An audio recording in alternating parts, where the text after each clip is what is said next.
Good to C you के तस्करे के बाद अब मुर्शिद का जिक्र भी।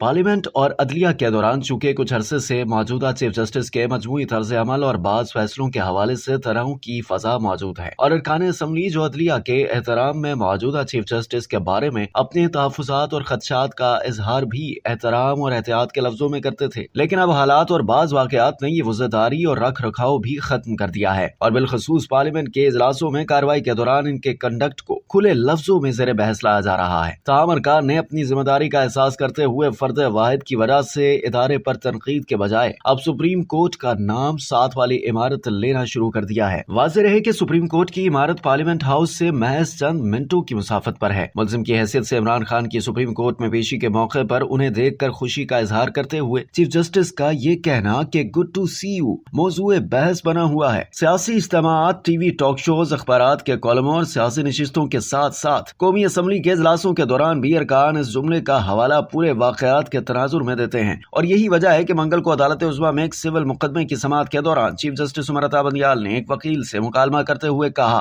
कि आपको देखकर खुशी हुई, आप काफी अरसे बाद मेरी अदालत में आए हैं। बादियों नजर में भी यही महसूस होता है कि चीफ जस्टिस ने इमरान खान के हवाले से खुद पर होने वाली तनकीद का जवाब दिया है, क्योंकि इस मौके पर उन्होंने एक बयान के अंदाज में वजाहत भी की। कौमी असम्बली के इजलास में जहां मियां जावेद लतीफ ने कई हवालों से गुड टू सी यू का तस्करा किया, वहां मुर्शिद का जिक्र भी ऐवान में किया। इनका कहना था कि कबल गिरफ्तारी की जमानत के लिए जब बुशरा बीबी को सफेद चादरों के पर्दों में अदालत पहुंचाया गया।